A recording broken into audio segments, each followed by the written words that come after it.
Hi, everyone. My name is Abby Abrahamson, and I am the College Outreach Coordinator and Newsletter Editor at Biodiversity for Livable Climate. And I'm very excited to introduce you to Karen Washington, who is an activist and amazing farmer at Rise and Root Farm. And she will be here today to talk with us more about the historical roots of regenerative climate solutions. So thank you for joining us. Thank you so much for having me, Abby. Absolutely, thank you. So we can dive right into the questions. So I'll ask you the first question, which is, can you start by telling us the difference, if in any way, that you farm now versus when you first started out? Well, so I've been growing food for over 37 years. And initially I was very naive to growing food. I mean, I had the passion of wanting to do it, but a lot of times you follow in the footsteps of what you see on TV or what people tell you. And initially, a lot of it was just based on commercial agriculture, using, sort of non-organic chemicals to grow food, spray on, and when you saw insects to spray, really not treating the soil, the way it should be. And what I learned is that those practices were based on commercial agriculture, and they were really hurting the soil and hurting the food system instead of helping.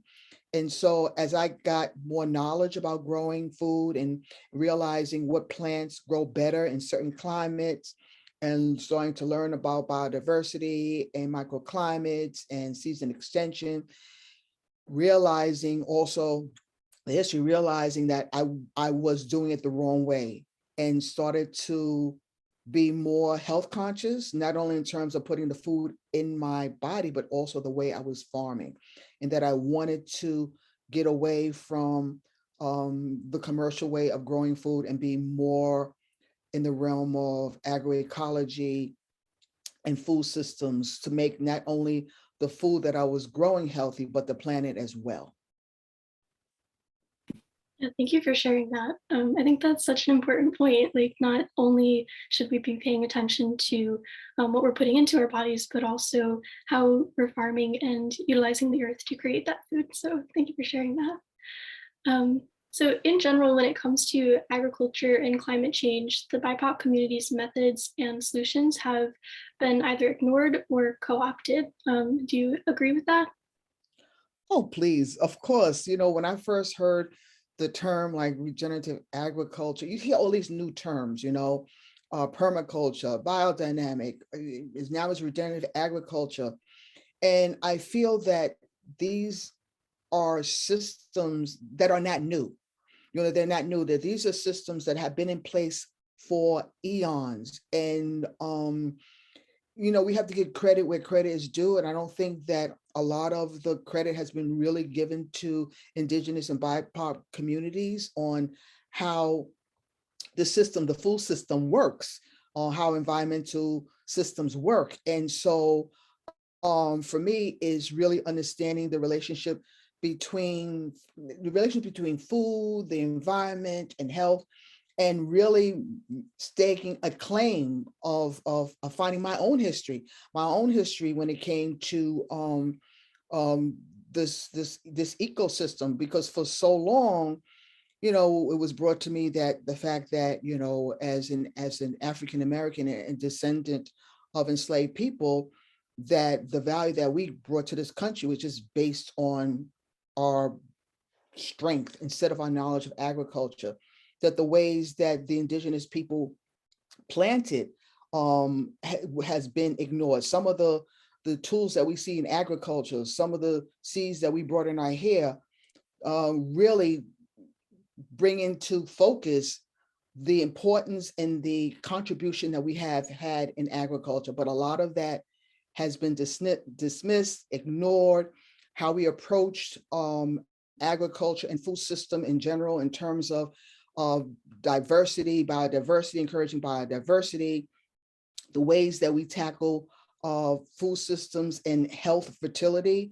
When we talk about saving seeds, for example, composting, for example, methods of irrigation that we use, for example, how we plant seeds along seasonality is very important. How we eat in terms of is seasonality is very important. The type of plants, native plants that we now grow, and natural grasses that we plant, all these things, and also the spirituality that we bring into play for so long has been ignored from Western society, but now people are starting to bring it back because for decades nothing has worked. We have robbed the environment of its destiny. We have tried to replace nature instead of allowing nature to play itself. I mean, nature doesn't need help from us. We need to step back and let nature do its work. And so I think what you're starting to see is that, people are now really relying on the culture of agroecology, indigenous wisdom, storytelling, which is really, really important, the work that we do in order to combat some of the ills that we see when it comes to climate change and the lack of diminishing biodiversity that we're seeing. Mm. Yeah, thank you for sharing that. I think so many good points you brought up. But one, I think you're so right about how we should step back and learn from nature, and kind of see that nature doesn't need us, but we need nature, and to learn from that. Um, and then also just recognizing these roots of where these regenerative climate solutions, you mentioned some of the buzzwords that have been circulating recently. And it's so important to recognize where they came from, like who created these solutions, and including that in the work that we do going forward. Um, so people are now talking more about regenerative agriculture as a way of mitigating and controlling climate change. And what is your reaction to that? Yeah. Is it really regenerative agriculture, or is really getting back to nature, in essence? Because I just don't want us to be in a pigeonhole. And I understand when people use the term regenerative agriculture. I just want to make sure that when we talk about ways of mitigating climate change, that we make sure that there are inclusive voices that are at the table, because sometimes when you talk about regenerative agriculture, it leaves out Black and brown people. It leaves out a portion of the population that doesn't know what that means, but do know the practices of what it means to help provide stability and to help reestablish the ecosystem in a way that is healthy. And so the ways that we need to talk about climate change needs to be more inclusive, and not sort of a top down or sort of a theory or sort of mechanism that we need to use. Because I think sometimes when we start talking about regenerative agriculture in a way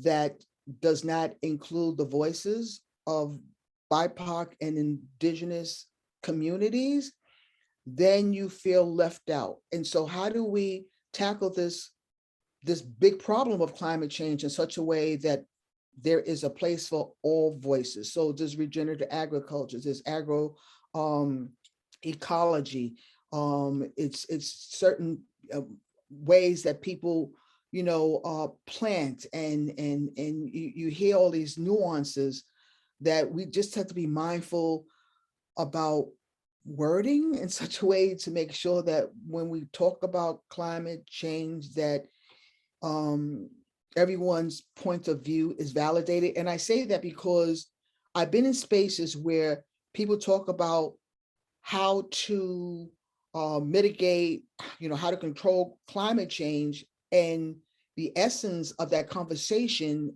is basically science and academia. And it doesn't resonate to the average person, especially Black and brown communities, where climate change will definitely affect that population the most. And so if it's going to affect that population the most, that population needs to be at the table in part of the solution. What can they bring to be part of the solution, instead of being broad-based in saying, well, it's going to be, regenerative agriculture. This is the, the sort of headline that we're going to use to sort of mitigate and control climate change. And for me, I want to make sure that the average person has a hand in that discussion, because at the end of the day, it's going to affect them. And so you see people in low income neighborhoods and communities of color are starting to look at that as it's being affected. They're doing composting, they're saving seeds, they're learning how to grow using organic principles. They're growing food that is directly impacts the climate that they're in. They're looking at ways of saving water, growing plants that don't extract as much, not using chemicals. So those conversations are happening at the grassroots level. But is it called regenerative agriculture? Sometimes it's just going on, the wisdom of ancestors, of storytelling, of sitting down with people who have the wisdom to say, you know what, for so long we've been doing it wrong. Let's get back to our roots. Let's get back to our tradition. Let's get back to our culture when we talk about ways of mitigating climate change. And that's what I hopefully, want to see, a more inclusive approach to climate change, and not just one headline that is going to be regenerative agriculture that's going to be at the forefront, but there's different nuances that also needs to be heard as well. Yeah, I love how you talked about language and wording, because that is so important. And yeah, I actually hadn't thought about that before, like thinking of regenerative agriculture as kind of that heading, like you said, and how there are actually so many other practices in communities following what may come under that headline of regenerative agriculture, but not necessarily associating with that label and paying attention to that, and looking at the wisdom, like you talked about, from those practices. So thank you for sharing that. That was really interesting and lovely to hear about. So my last question for you is, what are some of the ways the BIPOC community is doing to offset the dangers we see happening to our ecosystems, such as diminishing biodiversity, soil infertility, and loss of land tenure? Yeah, so I think I sort of covered that from the very beginning, because again, I think what we're starting to realize is that, um, we can't have this sort of savior mentality that someone's going to come into our communities and save us, but really looking within the deep culture, the richness of the culture that we have, to find ways on how we are going to offset the dangers that we see in our ecosystem. So a lot of us are, saving seeds, believe it or not. Can you believe it? We have companies that want to patent seeds, and so people are starting to understand the importance of saving seeds. They're starting to understand the importance of biodiversity and going away from monocropping, doing a lot of intercropping of plants, companion cropping of plants, looking at weeds totally different, because for so long, weeds have had a bad name. And so, the propaganda is that you have to use chemicals to kill weeds, but then people will find, wait a second, weeds tell us a lot about our soil fertility. And in some essence, weeds are used as medicinal purposes and are edible. So again, looking at different types of plants in a different way that normally we would negate, talking about growing now, like I said, natural grasses and native plants. One time, we were always trying to outdo nature and planting plants and vegetables on soil and climates that it wasn't made for. So people are starting to pay more attention to what soil fertility is all about. And that, in terms of soil fertility, adding chemicals to the soil, but looking at methods such as composting, which is really, really important. In essence, I remember the story about people burning fire, to help revive the forest. And at first, people thought that Native people like nuts. I mean, we don't know, but yet there are techniques that is necessary to use fire to burn in the forest so that you can have a regrowth of plant material and life. And again, that used to be dismissed. And also, I think it's really important that the work that we do in terms of spirituality and storytelling. And I think a lot of us, in the BIPOC community relies on spirituality. I never thought for once that the ownership of land and ownership of land tenure is necessary, because I look at the longevity of life. So how can you think about owning something when you don't live long enough to own it? And so I would rather use the term of being a steward of land, because if you're a steward of land, then your intention is to take care of land. And I think a lot of people are understanding that relationship between the stewardship of land instead of owning land, and then also thinking about land as an extension of who we are, as people, because there is a saying that you come from the earth and you return to the earth. And so there's this spiritual connection of giving praise and thanks to the earth, and looking at parts of the earth and the ecosystem as part of this spiritual dynamic, which people are starting to realize. And then also I want to end with the importance of storytelling. And I think a lot of the knowledge of wisdom comes from our ancestors that have for so long, they didn't use scientific methods. And so how did they convey lessons learned was from storytelling, handing down from generation to generation. This is how we plant. This is where we plant. This is how we plant. This is about seasonality. Certain times of the year you plant this way. Certain times of the year you eat certain foods, during the season. This is how you raise animals, and feed off them. This is time where you don't do anything. You let the soil rest. These are things that you can't normally find in a textbook, but it comes down from generation to generation. And so for me, this is what I'm seeing happening in the BIPOC community.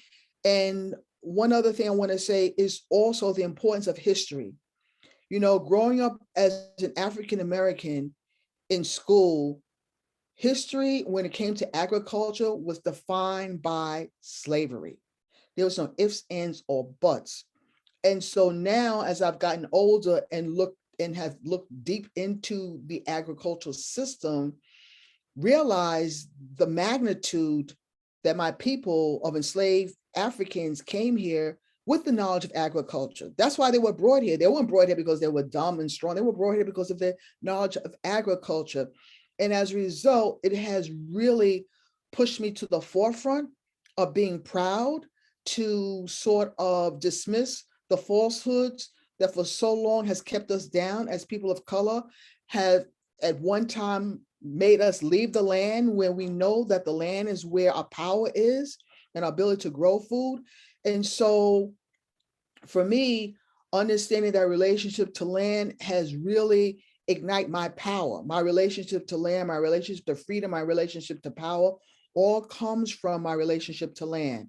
And so those are the factors that are playing out in the BIPOC community as we continue to strive to feed our community and continue to strive to get more land so that we can grow more food. Thank you for sharing that. So again, so many wonderful things and important points that you mentioned.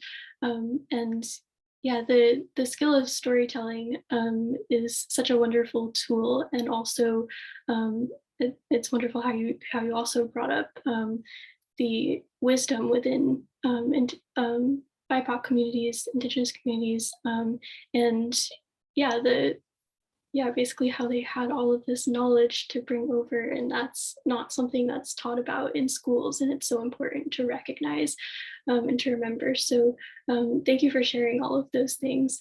And also thank you for sharing all of your wisdom and knowledge with us today. It was so wonderful hearing from you and learning from you. And you brought up so many important things to hear about and also to learn from. I know there are so many things that you mentioned that I'm excited to learn more about after this. So thank you so much for your time and for sharing today. Thank you so much for having me. Bye now.